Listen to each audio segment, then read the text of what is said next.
Olá a todos, bom, eu vim aqui falar um pouco sobre os sons descritos na Bíblia Sagrada, com análise crítico-textual de sons descritos nas Escrituras Sagradas e nos textos originais. Bom, nós temos muita diferença da questão de sons, barulho, ruído, como a voz. Então vamos ver quais dessas classificações nós temos no texto. Bom, nós vemos lá no texto de Gênesis, quando Deus vem aparecer para Adão, e ele diz que ele ouviu o ruído e depois viu a voz de Deus dizendo: Adão, Adão, onde é que tu estás? Nos textos mais modernos, eles trocam sons, a primeira voz, como som, que na verdade não é. Ele primeiro ele ouviu o ruído e logo após ele ouviu a voz de Deus chamando ele.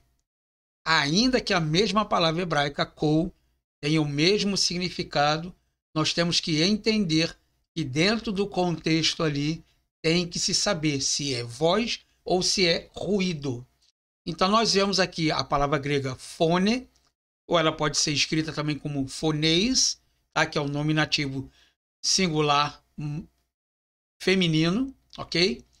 E diz assim, fone ou fone é a raiz primitiva que quer dizer qualquer som, incluindo a voz humana, mas normalmente um tipo de som distinto, que se opõe a um som confuso, como por exemplo, a voz como um instrumento de comunicação, como uma voz. E João ouviu a voz das trombetas semelhante como a voz de um trovão. Ou seja, ele ouviu uma voz muito alta, semelhante ao ruído de um trovão. É como se fosse uma caixa acústica amplificada muito grande, ok? A palavra fone, que está aqui, é o mesmo do texto de Lucas, e diz assim, fone caegeneto, ectes nefeles lelouça. Da nuvem veio uma voz dizendo. Então aqui já tem a palavra fone como uma voz, já não é barulho, tá? Em muitas línguas não se pode falar sobre uma voz sem identificar quem está falando. A mesma coisa que eu acabei de falar de Adão. Como no contexto deixa claro que Deus estava falando, pode-se dizer que a voz de Deus não veio da nuvem ou que Deus falou na nuvem. Então aqui a forma aqui ela é subjuntiva. Nós não sabemos se ela veio da nuvem, tá? Ou realmente ela veio da nuvem, mas de um instrumento que estava na nuvem, tá? A palavra fone pode ser um código verbal, seja ele oral ou escrito, como no básico da comunicação, ou como se fosse na língua. Tá? Uma voz ela pode ser escrita, ou uma voz pode ser oral. Bom, você escreve ali, a pessoa lê, e ela está falando o que está escrito. Ou muitas das vezes ela pode falar normalmente sem ler. Então ela pode ser oral ou pode ser escrita. Okay? Outra definição de outros textos que tem a palavra fone também, como voz. Tá? Nós temos aqui o texto de 1 Coríntios capítulo 14, verso 10. Tu sata ei tukoi gene onon eisin recosmon. Existem tantas vozes ou línguas diferentes no mundo. Aqui novamente nós temos a palavra fone agora, mas no sentido de som, já não de voz. Gar os egeneto refonem o aisparmos sou estarrotamu. Em Lucas capítulo 1, verso 44. Aspasmos sou estarrotamu. One, pois tão logo ouviu o som da tua saudação. Agora nós temos aqui o acusativo, com mi final aqui, como um sentido de voz. A ecussa e ouvi, ropíssomo, por detrás de mim, fonem, uma voz, megalen, muito grande, ros salpigos, como de uma trombeta. Isso está em Apocalipse capítulo 1, verso 9. E o fones também pode ser descrito como um som de um grito ou um clamor, um grito, um clamor ou um som, tá? Nós temos aqui a palavra fone ramá, ecoste.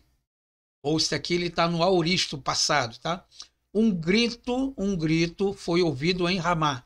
Aqui novamente a palavra fone, classificando agora como grito, tá? Pitogos. Pitogos também tem um sentido de som, mas no sentido de soar, tá? Pitogos ean, de astoletos, pitogos mendo. Se as notas não soarem distintas, se os sons não forem distintos. Pitogos aqui, se as notas não soarem, tá? E fitogues, novamente, quer dizer som. Pode ser soar, como se estivesse fazendo algum barulho, e esse barulho é transliterado pelos sons. Em muitas línguas faz-se uma importante distinção entre os sons verbais, ou seja, o som da fala, e os sons não verbais. Os sons verbais são aqueles ao qual você fala, e os sons não verbais são aqueles referentes aos barulhos. Tá? Em algumas línguas, sons musicais requerem uma terminologia especial. E muitas das vezes se fazem distinções que dependem do tipo de instrumento musical envolvendo. Ok? Horizondon. Horizondon é a definição de ruídos. É o ruído que é causado de algo que passa rapidamente pelo ar, como um instrumento. O que ocorre no Novo Testamento grego, mas temos na Septuaginta algo que nos mostra o quanto essa manifestação era recorrente, relativa a um barulho repetido, causado por algo em movimento muito veloz do que o lado de um lado para o outro, como um som agudo.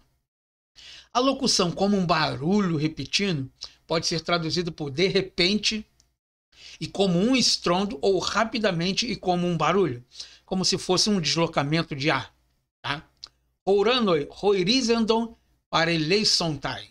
Em segunda carta do apóstolo São Pedro, capítulo 3, versículo 10. Os céus desaparecerão com um barulho repentino. Tá? Caipneuma teum, epiferito epanato ridato. Gênesis capítulo 1, verso 1.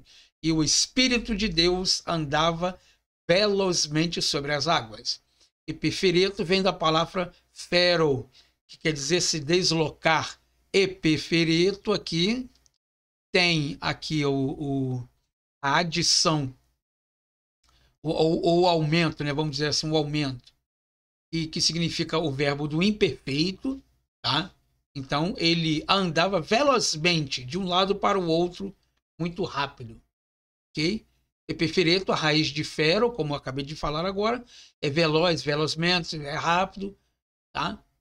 E fimon, fazer com que se deixe produzir um som, aquietar-se, parar de produzir um som, tá?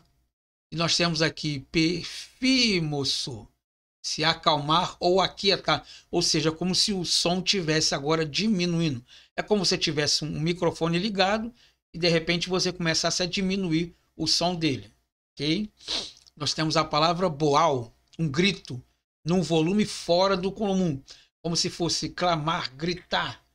Pode ser usado como berrar também. Poentes medein altu, zen mequete.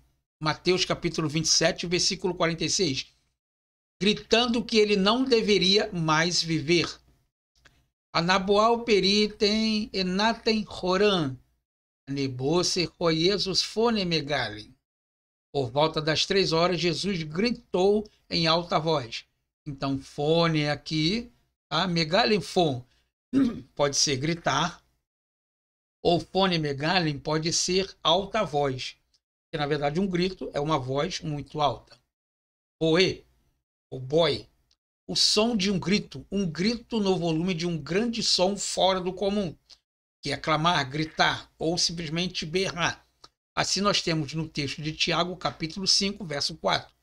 Ai boiai tontos está ota, Kyrio sabaot, eiselelutansim. Os gritos dos ceifeiros chegaram aos ouvidos do Senhor Todo-Poderoso. E eu gosto muito dessa palavra aqui também, que é craso, gritar, clamar com impedância, clamar com a possível implicação da natureza desagradável do som, berrar. Esse mesmo texto é usado quando Jesus entra agora em Jerusalém, onde eles falam em aramaico para ele. Baruch atah Hashem Hasher Adonai. Bendito é aquele que vem em nome do Senhor. Na verdade, aqui a palavra grega aqui é craso, é gritar. Então, na verdade, eles não falavam, eles clamavam. Eles gritavam exatamente assim. Bendito é aquele que vem em nome do Senhor. Ok? E nós temos aqui a palavra gritar aqui. Ecolotessan autu duo. Tufloi. Crazontes cailegontens. Eleson rimas. Está no Evangelho segundo escreveu São Mateus, capítulo de número 9, versículo 27. Ou seja, 2 cegos o seguiam gritando: tem compaixão de nós. Ou seja, eles não falavam, eles gritavam mesmo. Eles berravam, eles chamavam a atenção, tá? Anacraugazo. Edoxan roti fantasma esticai anakgrasan. Evangelho segundo escreveu São Marcos, capítulo 6, verso 49, diz: pensaram que era um fantasma e gritaram. Assim quando Jesus agora começa a andar por cima das águas, tá? Craugazo, roide roidaioi, ecalgrazan, legontens. Os judeus gritavam e disseram. Isso está no Evangelho de São João, capítulo 19, o verso é o número 12. Ok? Nós temos aqui a palavra grauge, o som de um grito bem alto, tá? Que é o mesmo de apecrites, tá? Como berrar mesmo. Tá? Meses de nuctus grauge gegomen. Marcos capítulo 25, verso de número 6. Quando foi meia-noite, ouviu-se um grito. Tá? Regnume, repetidamente começaram a gritar, começaram a exclamar, gritar de alegria, clamar. Nessa parte aqui agora, nós já vemos que a palavra gritar, ela já começa com uma exclamação, ou gritar de alegria. Assim como num jogo de futebol. Quando o nosso time favorito faz um gol, então nós gritamos e exclamamos com alegria. Ok? Assim nós temos a palavra Hexon kai boeson. Tá? Hexon kai boeson. Está em Gálatas capítulo 4, de número 27. Versículo 27. Clama, Hexon, cai, e é conjunção aditiva, boesson, e grita, alegria ou alegremente, ou seja, ele berra mesmo. Tá? Em Gálatas 4, 27, a locução tendo a combinação de Hexon, cai, boesson, pode ser analisado como 2 expressões para gritar. Começar a gritar e gritar. Ou seja, começar a gritar e se exaltar mais ainda. Outra possibilidade é ver a locução Hexon, fazendo antes de tudo o papel de qualidade de um aspecto em relação a boesson. São começar a gritar, ou seja, começar a elevar a voz. Entretanto, essa locução em começar a gritar implicaria em um emprego de considerável energia, bem como um caráter espontâneo e repetindo. Para essa interpretação, podemos usar também outra locução que se chama regunmi, citado em Gálatas capítulo 4, e o verso é o verso de número 27. Então nós vemos aqui muita diferença entre gritar, entre berrar, entre se exaltar, no mesmo sentido de som. Agora temos que classificar elas e saber aonde o texto se encaixa ali, ok? O Novo Testamento hebraico não foi escrito em hebraico, tá? Ele foi direcionado boa parte para os judeus em hebraico e depois feito cópias e manuscritos em grego, tá? Eu botei aqui que o Novo Testamento foi escrito em hebraico, como está dizendo aqui, mas na verdade ele foi escrito em grego, tá? Tentando atingir o núcleo de pessoas da parte da Ásia, ok? Que falavam então a língua grega. O Novo Testamento hebraico, tá? Foi escrito em hebraico, depois feito cópias em manuscritos em grego, pois era a língua popular da época, e foram os manuscritos que mais se preservaram até hoje. Quais os manuscritos? Manuscritos gregos, tá? Temos um termo chamado de shofar, no hebraico shofar, que saía do altar da mesa de Deus.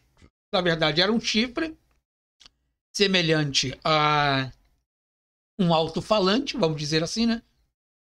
Aquelas cornetas, como um som ou como uma voz.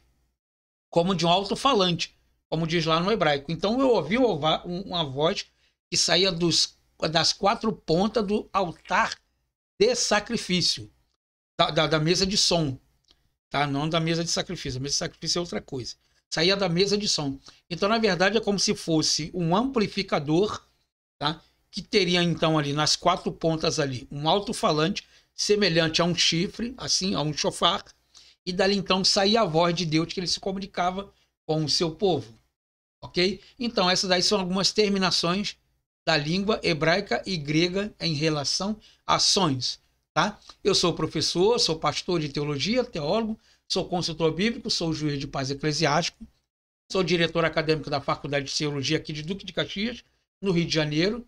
Tenho bacharelado em teologia, de curso livre, sou tradutor também, professor de hebraico e grego bíblico, ok? E sou professor de Novo Testamento e crítica textual. Aí está meu cartão, meu contato. Havendo alguma dúvida de vocês, então é só entrar em contato comigo. Tá legal? Agradeço então a atenção de todos aí e espero então uma outra gravação ao qual nós falaremos um pouco mais sobre algumas curiosidades do mundo do texto bíblico, tanto do Novo quanto do Velho Testamento. Shalom a todos.